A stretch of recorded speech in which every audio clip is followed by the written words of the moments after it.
और स्पेशली आदमी जब कामयाब हो जाता है तब तो स्पेशली कहता है मेरी मेहनत की वजह से मैं कामयाब बना, मेहनत ही सब कुछ होती है। घंटा सर, घंटा मेहनत से कोई कामयाब बनता है। आज के सेशन में जो हम बात करने वाले हैं ना, वो पैसे का ज्ञान मैंने अपने बुरे समय से लिया है। मतलब जब आदमी का बुरा समय आता है ना, स्पेशली हम जैसे मिडिल क्लास लोगों का जब बुरा समय आता है, तो इस ज्ञान का एहसास हमारे को तभी होता है। ये ज्ञान हमारे को कोई भी सिखाता नहीं है, और कभी गलती से कोई सिखा दे तो हमारे पल्ले नहीं पड़ता। मुझे पता नहीं है कि मैं आपको अगर आज सिखाऊं या शेयर करूं तो आपके पल्ले पड़ेगा नहीं पड़ेगा, लेकिन अगर पल्ले पड़ गया सर, तो जिंदगी में बहुत बड़ी मुसीबत आने से बच जाओगे, बहुत बड़ी मुसीबत। क्योंकि ये मुसीबत आएगी ज़रूर, हर आदमी की ज़िंदगी में आता है। अगर जिंदा हो, इंसान हो, तो ये मुसीबत आएगा ही आएगा, हर आदमी की ज़िंदगी में आता है। और स्पेशली अगर आप मेहनती हो, आपके लक्ष्य बड़े हैं, गोल बड़े हैं, तो निश्चित इस मुसीबत में फंसोगे एक बार, लाइफ में फंस नहीं है। इसलिए पहले ही मैं बता देता हूँ। देखो, पैसा एक ऐसा सब्जेक्ट है ना सर, हमारे को कमाने धमाने के बारे में तो ठीक है, लोग सिखा देते हैं, लेकिन पैसे के बारे में, जब पैसे का असली चीज़, इसका रक्षा कैसे करना है, सुरक्षा कैसे करना है, ये चीज़ समझते समझते ना बहुत समय लग जाता है। और हम मिडिल क्लास लोगों के पास होता क्या है सर, समय ही तो है। बहुत पैसा हमारे पास होता नहीं है, समय ही होता है हमारे पास, जिसको हम बेच करके पैसा कमाते हैं। तो 20 साल की उम्र से एक आदमी जब काम धंधा करना शुरू होता है, उसको 35 साल 40 साल तक अगर पैसे की सही समझ होती है कि पैसे को मैनेज कैसे करना है, तो उसने 20 साल गंवा दिया सर। और उस चक्कर में सिर्फ समय नहीं गया, पैसा भी गया। बहुत सारा पैसा खराब करता है आदमी। शुरुआत में ही पैसा कमाते ही एक चुल्ल मचती है कि अपना आजकल मैं देख रहा हूँ नए नए लड़के जो जॉब में लगते हैं, पैसा से कमाना शुरू करते हैं, फ्लैट लेना है, अपना प्रॉपर्टी लेना है। बहुत घटिया काम है ये भैया। नया नया तुम्हारा इनकम पानी बना है और तुम सीधा प्रॉपर्टी की तरफ भाग रहे हो। बाद की चीज़ है ये। खैर, ये सब्जेक्ट ही अलग अलग है, हम कभी और बात करेंगे।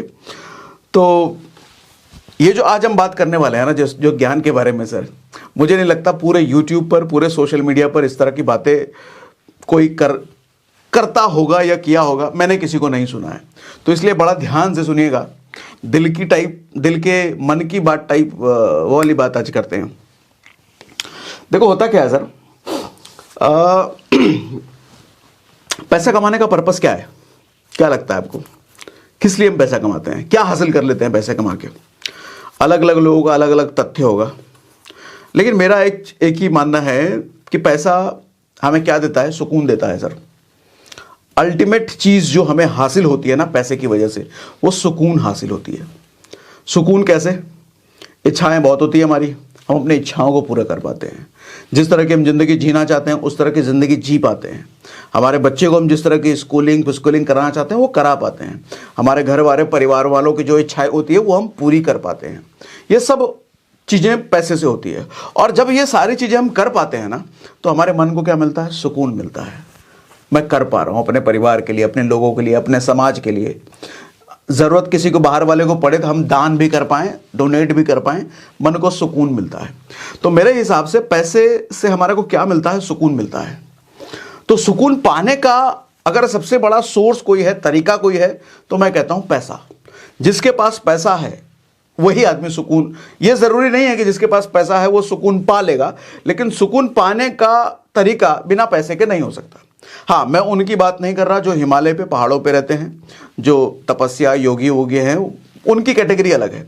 और हम में से कोई कहता है, भाषणबाजी करने आ जाता है, अरे पैसा ही सब कुछ नहीं होता है, ऐसे आदमी को तो 4 लप्पड़ मार करके भगा दो।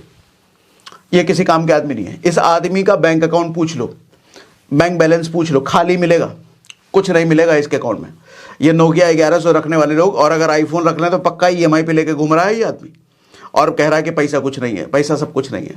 तो ये फालतू तकेनुसी वाली बातों करने वालों पे तो यकीन करने का नहीं। इनको तो अपने ग्रुप से अलग रखो सर। अपना तो ग्रुप ऐसा होना चाहिए जो पैसे की बात करे, पैसा कैसे कमाना है, पैसा कैसे मैनेज करना है, धंधे को कैसे बनाना है, या जिंदगी में बड़ा लक्ष्य कैसे हासिल करना है। ऐसे लोगों की संगत में पकड़ो और ऐसे लोगों की संगत में रहो। तकियानुसी बात करने वाले लोगों को पहले साइड करो। वो सलमान खान कहता है ना, सलमान खान नहीं, शाहरुख खान का लाइन है ना, first you become rich then you become philosopher. Philosopher बनना है तो पहले अमीर बनो। अगर अमीर हो तभी फिलॉसफी झाड़ो, अगर अमीर नहीं हो तो फिलॉसफी मत झाड़ो। क्योंकि ज़्यादातर लोग जो आपको फिलॉसफी करते हुए मिलेंगे कि पैसा सब कुछ नहीं है, पैसे पे ज़्यादा मत भागो, इनके पास ज़्यादा पैसा होता नहीं है, इसीलिए झाड़ते हैं। तो इतनी बात तो समझ में आती है सर, पैसे की वजह से सुकून है ज़िंदगी में। और सुकून पाना है तो पैसा कमाना पड़ेगा, भरपूर पैसा कमाना पड़ेगा। थोड़ा मोड़ा पैसा कमाते हो तो थोड़ा मोड़ा सुकून ही होगा, और ज़्यादा पैसे कमाओगे तो और ज़्यादा सुकून होगा। ठीक है, अब वो डायलॉगबाजी करने वाले इधर मत आना, मैंने देखा है बहुत पैसे कमाने के बाद सुसाइड करते हैं। अरे होते हैं वो लोग भी। मैं ये कह रहा हूँ कि पैसे होने का मतलब ज़रूरी नहीं है सुकून हो जाए, लेकिन जिसको सुकून चाहिए उसके लिए पैसा तो चाहिए ही चाहिए। मतलब मैं कह रहा हूँ ज़रूरी नहीं है जिसके पास बहुत पैसा है बहुत सुकून हो जाए, लेकिन बहुत सुकून जिसको चाहिए उसको पैसा कमाना ही पड़ेगा, क्योंकि इसके बिना सुकून आप पा नहीं सकते। ठीक ना? सॉरी। एक मैंने अपने बुरे समय में सीखा सर, जब मेरा टफ टाइम था, बुरा समय था, तो उस वक्त अपने जितने इन्वेस्टमेंट थे ना, जिधर भी जो भी इन्वेस्टमेंट थे वो सब बिकते चले गए। जो प्रॉपर्टी थी बिक गई, स्टॉक मार्केट का पैसा निकल गया, जिधर भी जो भी इन्वेस्टमेंट होता है सब निकल जाता है जब बुरा समय आता है ना। और उस वक्त आप मेंटल प्रेशर अलग झेल रहे होते हो। आप परिवार के सामने अपना प्रेशर दिखा नहीं सकते, क्योंकि परिवार के सामने जब आप अपना प्रेशर दिखाओगे तो आपका परिवार भी टूट जाता है। एक तो आप अंदर से हिले हुए हो, और अपना हिला हुआ वो स्थिति अगर आपने परिवार को बता दिया तो परिवार भी हिल जाएगा फिर। और जब आपके सामने आप अपने परिवार को टूटता हुआ दिखते हो ना, तो आप ज़्यादा टूट जाते हो, आप ज़्यादा कमज़ोर हो जाते हो। इसीलिए मैं मानता हूँ जब भी बुरा समय आपके साथ आए, उस बुरा समय को अपने परिवार को मत बताओ। उस परिवार को एहसास मत होने दो कि आपका बुरा समय चल रहा है। उनको एंजॉय करने दो ना, उनको एंजॉय करने दो लाइफ। उनको नहीं पता चलना चाहिए, आपके माँ बाप हो, बीवी बच्चे हो, उनको नहीं पता चलना चाहिए कि आप कितनी परेशानी में चल रहे हो। अपना अच्छा समय उनको ज़रूर बताओ, लेकिन अपना बुरा समय मत बताओ, ये मैं मानता हूँ। क्योंकि देखो, माँ बाप अगर हैं तो उन्होंने बहुत कुछ कर दिया हमारे लिए। अब भी जब उनका बुढ़ापा समय आ गया, हमारी जवानी है, तो अब भी हम अपना टेंशन उनको दें। पहले वो बहुत टेंशन लेकर के हमारे को उन्होंने पाल लिया, और अभी भी अपना टेंशन उनको हम दें। अच्छा, वाइफ या बाल बच्चे की बात है तो वाइफ पहले ही किसी और का घर छोड़ करके आई है, बाल बच्चा आपके घर में जन्म लिया है, अपना टेंशन आप उनको। तो मेरे हिसाब से अपनी लड़ाई इंसान को खुद लड़नी चाहिए, परिवार के जिम्मे मत डालो। परिवार को पता भी नहीं चलना चाहिए आपके सर पे कितना टेंशन है। इसका एक तरीका है। आप कह सकते हो ऐसा कैसे होगा भैया? इसका एक तरीका है सर, वही तरीका आज हम बात करने वाले हैं, उसी तरीके की। मैं कहता हूं आपके पास पैसा जब आए तो किधर भी डालो, कहीं भी इन्वेस्ट करो, एसआईपी करो, म्यूचुअल फंड करो, स्टॉक मार्केट करो, प्रॉपर्टी करो, किधर भी दुनिया में किधर भी आप इन्वेस्ट करते हो, उन सब से पहले अपना बैड टाइम फंड तैयार करो। बैड टाइम फंड क्या होता है कि जब आपका बुरा समय आए, आना तय है सर, हर आदमी का बुरा समय आता है। ऐसा आदमी जो मान के बैठा है नहीं हम तो बहुत मेहनत करते, काम हमारा बुरा समय कैसे आता है, सबसे बड़ा गधा है आदमी, सबसे बड़ा गधा आदमी। अच्छा, आप कोई कह सकता है अरे ये तो पॉजिटिव थिंकिंग के अगेंस्ट है, पॉजिटिव थिंकिंग हमारे को सिखाती है, हमेशा पॉजिटिव सीखो, आशावादी रहो। तो ऐसा है तो फिर बाइक पे चलने वाले हेलमेट पहनना छोड़ दे, फिर हैं इंश्योरेंस लेने वाले इंश्योरेंस लेना छोड़ दे। फिर इंश्योरेंस क्यों लेते हैं? इसीलिए ना कि ताकि कर को कुछ हो जाए तो परिवार को पैसे मिल जाए। हेलमेट क्यों पहनते हैं कि ये सोच के थोड़ी पहनते हैं कि हम बाइक पे हेलमेट पहन रहे हैं तो एक्सीडेंट हो जाएगा, ऐसा नहीं है ना। लेकिन कुछ हो गया तो हेलमेट बचा लेगा। कार चलाने वाले सीट बेल्ट क्यों लगाते हैं? कि कल को कुछ हो गया तो सीट बेल्ट बचा लेगा। ऐसे ही मैं कहता हूं सबसे पहले अपने बुरे समय के लिए एक फंड तैयार करो। आपके महीने का जो खर्चा है ना सर, मान लो आपके महीने का खर्चा 1 लाख रुपए, मान लिया मैंने, 25,000, 20,000, 50,000 कुछ भी हो आप मान लेना। अगर 1 लाख रुपए महीने का खर्चा है तो मैं कहता हूं 12 महीने का फंड आपके पास किसी सेपरेट बैंक अकाउंट में होना चाहिए। और वो बैंक अकाउंट को आप कभी भी छुओगे नहीं दूसरे काम के लिए, सिर्फ वो बैड टाइम फंड है, आपके बुरे समय का फंड। वो इकलौता ऐसा बैंक अकाउंट होना चाहिए जिसमें सिर्फ और सिर्फ आपके बैड टाइम का फंड होना चाहिए, दूसरा कोई फंड नहीं। कल को जब बुरा समय आए, धंधा पानी नहीं चले, नौकरी चाकरी नहीं रहे, कुछ भी हो, इनकम का सोर्स बंद हो गया, तो 1 साल का फंड तो ऐसा पड़ा है, आपको पता है कि भैया 1 साल तक मेरा घर चल जाएगा, उसमें मेरे को कोई दिक्कत नहीं आएगी। इससे हासिल क्या होगा जरा समझना, आपका दिमाग टेंशन फ्री रहेगा। क्योंकि जब आदमी का इनकम सोर्स बंद हो जाता है ना, वो पागल हो जाता है, दिमाग खराब हो जाता है, उसका बिहेवियर बिगड़ जाता है, परिवार के साथ बुरा बर्ताव, दोस्तों यारों के साथ बुरा बर्ताव, आदि संतुलन खो बैठता है ना वो। और जब संतुलन आदमी खोता है तो नए इनकम सोर्स बनाने का रास्ता वो खुद ही बंद कर देता है, क्योंकि उसके दिमाग में आइडियाज नहीं आ रहे थे। अब कैसे काम करे भाई, नौकरी गई दूसरी कैसे ढूंढे, नहीं समझ आ रहा, धंधा पानी डाउन हुआ तो अब धंधा को उठाए कैसे, नहीं समझ आ रहा, संतुलन वो खो बैठता है। ये संतुलन बना रहे, इसके लिए 1 साल का फंड आपके पास रिजर्व होना चाहिए। अगर वो 1 साल का फंड आपके पास रिजर्व है तो आप संतुलन नहीं खोएंगे, क्योंकि आपको पता है कि आपके सर्वाइवल की आपको टेंशन नहीं है। 1 साल तक आपका परिवार, खाना पीना, घर पर बच्चा ऊंचा है तो उसका रेंट पेंट, माँ बाप की अगर दवाई चल रही है तो वो सब अच्छे से चलेगा 1 साल तक। और अगर मेहनती आदमी है, कर्मठ आदमी है तो 1 साल बहुत होता है अपने को बाउंस बैक करने के लिए। नौकरी चाकरी गई है तो दूसरी ढूंढने के लिए 1 साल बहुत है। धंधा पानी डाउन हुआ है तो उसको उठाने के लिए 1 साल बहुत है। कुछ भी बुरा हुआ है तो उसको सही करने में 1 साल बहुत है। इसीलिए कहता हूं 1 साल का आपका बैड टाइम फंड सबसे पहले बनाओ।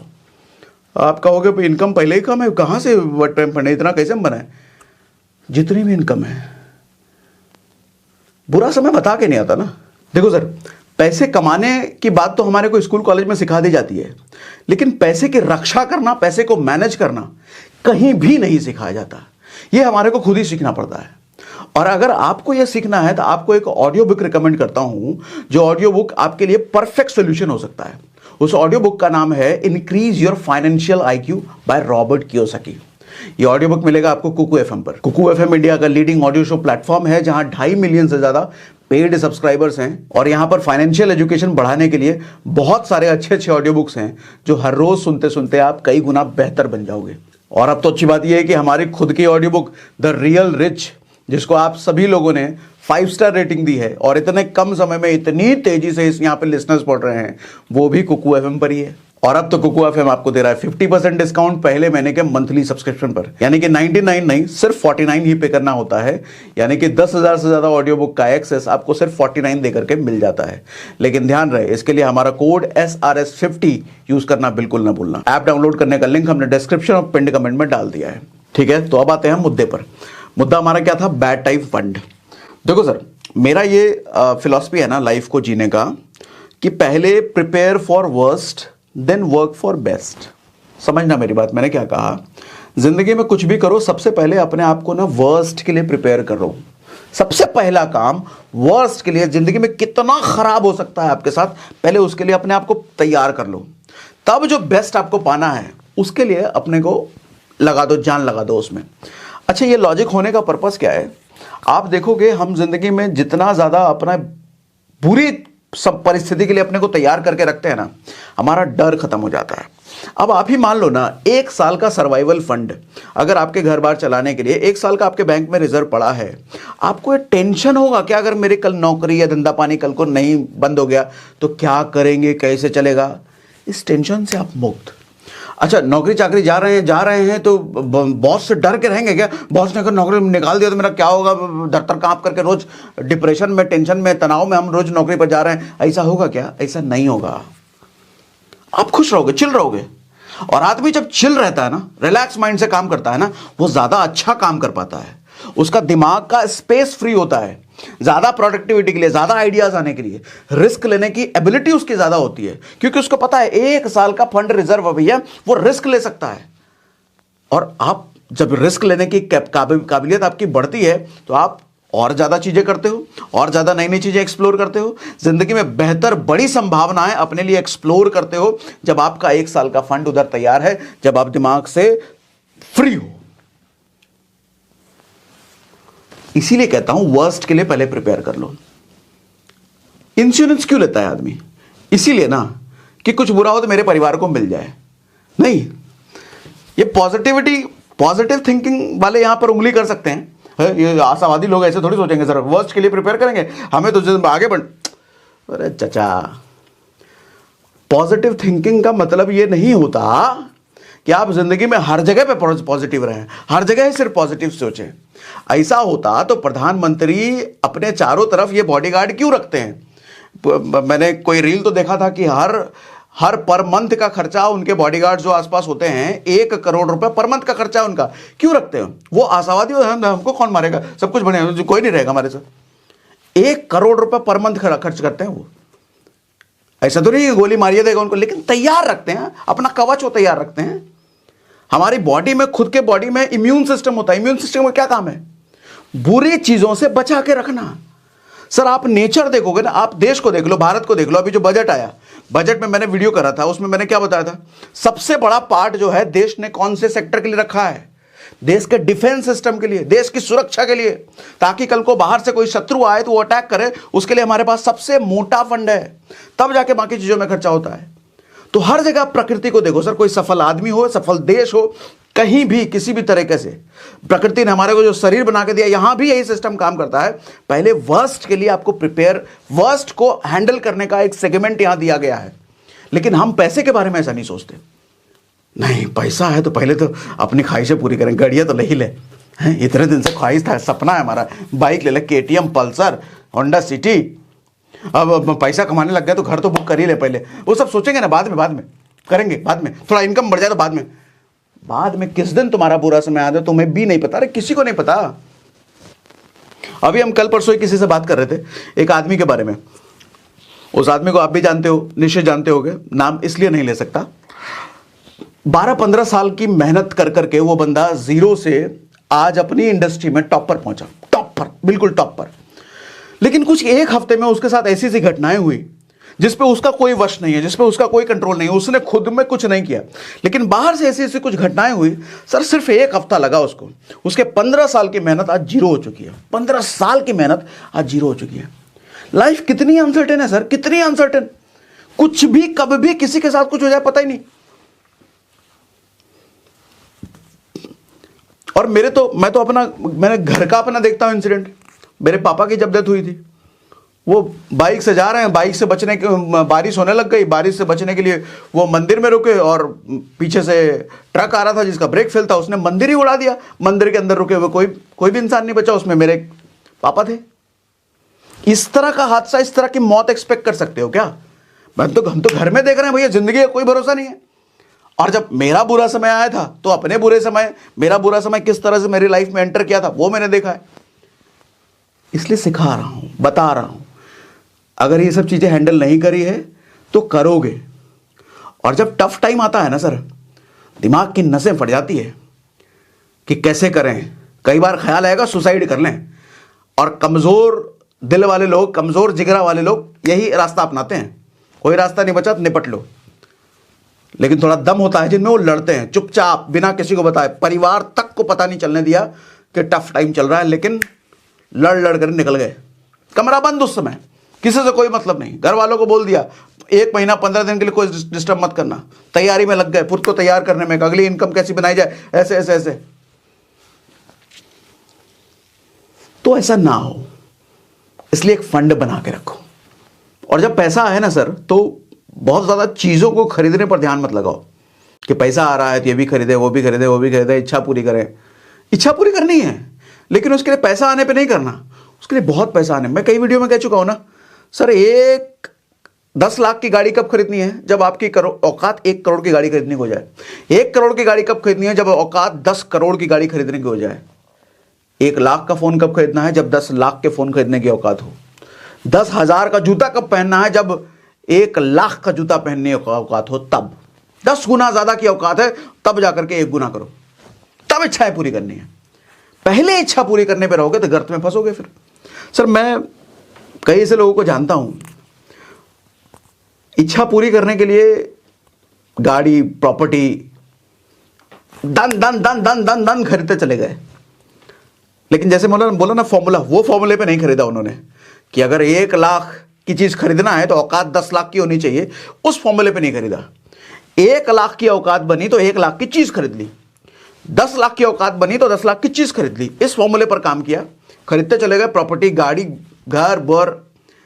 सर जब बुरा समय आया ये सब बिकता चला गया। गाड़ी भी बिका, प्रॉपर्टी भी बिका, मकान भी बिका, जो जमीन लिया था वो भी बिका, इन्वेस्टमेंट भी, सब बिकता चला जाता है। डरा नहीं रहा मैं, आपको जिंदगी की हकीकत बयां कर रहा हूं। लेकिन अगर उस फॉर्मूले पर काम किया होता कि 1 लाख की चीज जब खरीदनी है जब 10 लाख की औकात हो, तो ऐसा नहीं होता, क्योंकि बाकी का 9 लाख आपका किधर पड़ा होता, वो आपके लिए काम कर रहा होता। और जब खरीदी हुई चीज बिकती है ना सर, बहुत तकलीफ होती है, बहुत बुरा लगता है। तो खरीदी हुई चीज बेचना ना पड़े, इसके लिए इस फॉर्मूले पर काम करो। सबसे पहले तो अपना 12 महीने का सर्वाइवल फंड तैयार करो, ताकि ये आपका मुक्त रहे, टेंशन फ्री रहे। जिस भी काम को करो शिद्दत से करो, डर करके ना करो, किसी के डर से, क्लाइंट के डर से, बॉस के डर से ना करो। अगर डर में करोगे तो प्रोडक्टिविटी नहीं रहेगी, अच्छा ज़्यादा परफॉर्म नहीं कर पाओगे, हाइक नहीं मिलेगी, पैसे का हाइक नहीं मिलेगा, फिर फ्रस्ट्रेट रहोगे। डर को निकालने का एक ही तरीका, 1 साल का फंड सबसे पहले रिजर्व करो, उसको साइड करो। बाकी सारे काम SIP करना है बाद में करना, पहले ये करो। प्रॉपर्टी लेना है बाद में करना, पहले ये करो। स्टॉक मार्केट में डालना बाद में करना, पहले ये डालो। इनफैक्ट मैं कहता हूं कि इंश्योरेंस भी लेना है। नहीं, इंश्योरेंस तो पहले लेना यार, क्योंकि जिंदगी नहीं रही तो कम से कम परिवार को तो मिलेगा ना। इंश्योरेंस सबसे पहले लेना। और मैं तो कहता हूं टेम्परेरी चीज़ों के लिए परमानेंट चीज़ों को दांव पे नहीं लगाया जाता। टेम्परेरी चीज़ कैसे? जैसे मान लो आपके पास 1 करोड़ रुपए कहीं से आता है, तो 1 करोड़ रुपए आते ही आदमी के मन में खुजली मचेगी, गाड़ी ले लिया जाए।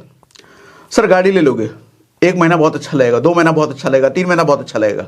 सर चौथे 5वें महीने से ना वो बोझ लगने लग जाएगा आपको, क्योंकि गाड़ी आपके आंगन में खड़ी होगी, 1 करोड़ रुपए फूक गए, उसमें लग गए। आप खुद ही अब सोचना शुरू कर दो कि काश 1 करोड़ रुपए कहीं डाल दिया होता तो बढ़ रहा होता। सर वो टेम्परेरी खुशी थी, 3 महीने की खुशी के लिए आपने परमानेंट 1 करोड़ रुपए गवा दिया। यही आपने उल्टा किया होता, उस 1 करोड़ रुपए को कहीं डाल दिया होता, कहीं इन्वेस्ट कर दिया होता, कोई प्रॉपर्टी ले ली होती, स्टॉक मार्केट में डाल दिया होता, FD ही कर दिया होता।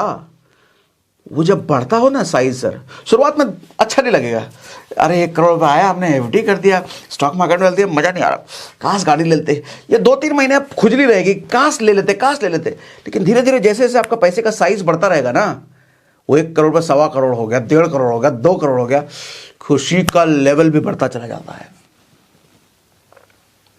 टेम्पररी चीज है सर ये, प्लेजर टेम्पररी। मैं इनको मना नहीं कर रहा सर, इसको पूरा करना है, लेकिन उस फॉर्मूले पर। जब 10 की हो तब 1 लेना है, जब तक वहां नहीं पहुंचे तब तक पूरा नहीं करना, क्योंकि चीजें बिकनी नहीं चाहिए सर। अगर गाड़ी खरीदी है शौक के लिए, ऐसी नौबत नहीं आनी चाहिए कि उसको बेचना पड़े। अगर प्रॉपर्टी लिया है शौक के लिए, फ्लैट लिया है शौक के लिए, ऐसी नौबत नहीं आनी चाहिए कि उसको बेचना पड़े। इसलिए उस फॉर्मूले पर काम करना पड़ेगा। 2 फॉर्मूला दिया मैंने। कौन सा फॉर्मूला? एक तो फॉर्मूला ये कि 1 साल का फंड हटाओ। दूसरा फॉर्मूला ये, कोई एक चीज, एक रुपए की चीज खरीदनी है तो 10 की औकात होनी चाहिए। 1 लाख की चीज खरीदनी है तो 10 लाख की औकात होनी चाहिए, तब कभी वो नौबत नहीं आएगी बेचने की। क्योंकि पैसे का होना बहुत जरूरी है सर आपके पास। पैसा ही तो औकात बनाता है ना। और आज आपकी अगर औकात नहीं है तो लोग पूछेंगे नहीं। आप देखोगे होली, दिवाली, दशहरा पर लोग आपको व्हाट्सएप में मैसेज कर देते हैं ना, हैप्पी दिवाली, हैप्पी होली। इसका मतलब जानते हो क्या है? औकात नहीं है सर। क्योंकि जिनकी औकात होती है ना, उनके घर पे लोग काजू बर्फी लेकर के आते हैं और तब जाके बोलते हैं सामने से हैप्पी दिवाली, हैप्पी होली। औकात नहीं है तो लोग नहीं पूछेंगे ना। अच्छा, आप अगर उनमें से हो जिनको लोग विश भी नहीं कर रहे बहुत सारे लोग, तो समझ जाओ औकात फिर कहाँ है। तो औकात बनाना जरूरी है, और औकात पैसे से बनती है। औकात दिखावटी वाली चीजें खरीद के नहीं बनती। वो आप दिखाने के लिए कुछ समय के लिए खरीद सकते हो, लेकिन अंदर अंदर आपका औकात खाली होता चला जाएगा। और आखिर में एक और बात बताता हूं, ध्यान से समझना, यह भी आपके साथ जरूर होगा और हो चुका हो सकता है। हर किसी की जिंदगी में एक ऐसा फेज जरूर आता है जब उसको ये फील होने लग जाता है कि इसका भी काम हो गया, ये भी आगे बढ़ रहा है, ये भी तरक्की कर रहा है, उसका भी काम हो गया, मेरा ही नहीं हो रहा। किस्मत खराब है क्या मेरी कुंडली में कोई दोष है क्या? किसी ज्योतिषी को दिखाऊं क्या? मेरे से क्यों नहीं हो रहा? मेहनत तो बहुत कर रहे हैं। ये फेज हर किसी की लाइफ में आता है एक बार। एक बात बताऊं, बहुत सारे लोग कहते हैं ना, और स्पेशली आदमी जब कामयाब हो जाता है तब तो स्पेशली कहता है मेरी मेहनत की वजह से मैं कामयाब बना, मेहनत ही सब कुछ होती है। घंटा सर, घंटा मेहनत से कोई कामयाब बनता है। हाँ, यह बात है कि मेहनत के बिना कुछ नहीं हो सकता, लेकिन सिर्फ मेहनत का रोल नहीं होता। मैंने रजनीकांत से सीखा है। रजनीकांत की एक स्पीच में वो कहते हैं कि वो चमत्कार पे बहुत बिलीव करते हैं। आप ही सोचो ना सर, रजनीकांत क्या काला सा आदमी, गंजा सा आदमी, पतला दुबला सा आदमी, क्या बहुत बढ़िया बॉडी है उसकी, बहुत स्मार्ट है वो, बहुत बाल है उसको, एकदम हीरो, ऐसी एक्टिंग करता है जो कर ही नहीं सकता कोई। ऐसा है क्या सर? दुनिया में हजारों लाखों लोग होंगे जो उससे ज़्यादा एक्टिंग करते हैं, अच्छी एक्टिंग करते हैं। हजारों लाखों लोग जो उससे ज़्यादा अच्छे दिखते हैं। हजारों लाखों लोग जो उससे अच्छा डांस हो, उससे अच्छी बॉडी है, उससे ज़्यादा बाल वाले हजारों लाखों लोग होंगे। लेकिन रजनीकांत ही सुपरस्टार क्यों है बताओ? शाहरुख खान से ज़्यादा एक्टिंग करने वाले, अच्छे एक्टिंग करने वाले लोग नहीं है क्या? होंगे। सचिन तेंदुलकर से अच्छी बैटिंग करने वाले लोग भारत में नहीं होंगे क्या? निश्चित होंगे। अमिताभ बच्चन से ज्यादा अच्छी पर्सनालिटी वाले लोग नहीं हैं क्या भारत में? निश्चित होंगे। लेकिन वही आदमी टॉप के पायदान पर क्यों बैठा है सर? कारण बताओ। अगर मेहनत से ही सब कुछ है तो इन लोगों से बेहतर होने के बावजूद भी वो लोग इनसे ऊपर क्यों नहीं है? इनके बराबर भी क्यों नहीं है? बताओ सर। इसका कारण है आदमी अपने पायदान पर टॉप पर तभी पहुंचता है जब ऊपर वाले का हाथ सर पर होता है। ये फैक्ट है, ये फैक्ट है। और ऊपर वाले का हाथ अगर अपने सर पे लाना है तो मुझे लगता है उसका जो मैसेज है उसको समझो। उसका मैसेज क्या है सर? भगवान राम धरती पर क्यों आए, भगवान कृष्ण धरती पर क्यों आए, वो मैसेज समझो। जय श्री राम करने से कुछ नहीं होगा, जय श्री कृष्ण करने से कुछ नहीं होगा। उसके मैसेज को समझो, उसका पर्पस समझो, और उसके पर्पस को पूरा करने में अगर आप मदद करते हो उसकी, फिर उसका सर हाथ पे होता है और तब सब कुछ होना शुरू हो जाता है। तब आप इतना सा एफर्ट डालोगे, इतना रिजल्ट मिलेगा। लेकिन जब उसका हाथ सर पर नहीं है ना सर, इतना मेहनत करने के बाद भी इतना भी नहीं मिलता रिजल्ट। पर्पस क्या है? राम जी धरती पर क्यों आए थे? लोगों की मदद करने के लिए, जन कल्याण के लिए। लोग कृष्ण धरती पर क्यों आए? कंस के पीड़ा से लोगों को बचाने के लिए। मतलब भगवान का पर्पस यह है कि उसके बनाए हुए लोग, जैसे हम और आप हैं वैसी पूरी दुनिया बनाई हुई है, वो यही चाहता है कि आप सृष्टि में योगदान दो, सृष्टि को बेहतर करने में, समाज को बेहतर करने में। बेहतर करना जरूरी नहीं है कि पैसा ही देना, पैसा देकर के ही बेहतर होता है सर। अगर मैं आपको ये ज्ञान की बातें बता रहा हूं, ज्ञान की बातें, जो मैंने ज्ञान इसलिए बोला थोड़ा अजीब सा वर्ड है, लेकिन ठीक है तो ज्ञान की बातें सर। इससे क्या आपकी जिंदगी में बेहतरी नहीं आ रही? मैं अपनी जिंदगी का बुरा समय का एक्सपीरियंस उससे सीख करके आपको दे रहा हूं। क्या मैं एक अच्छा काम कर रहा हूं? हाँ। तो क्या मैं सोसाइटी में कंट्रीब्यूट कर रहा हूं? हाँ। तो क्या मैं भगवान के लिए कुछ, उसका पर्पस पूरा करने में कुछ हेल्प कर रहा हूं? भले ही थोड़ा सा, लेकिन हाँ।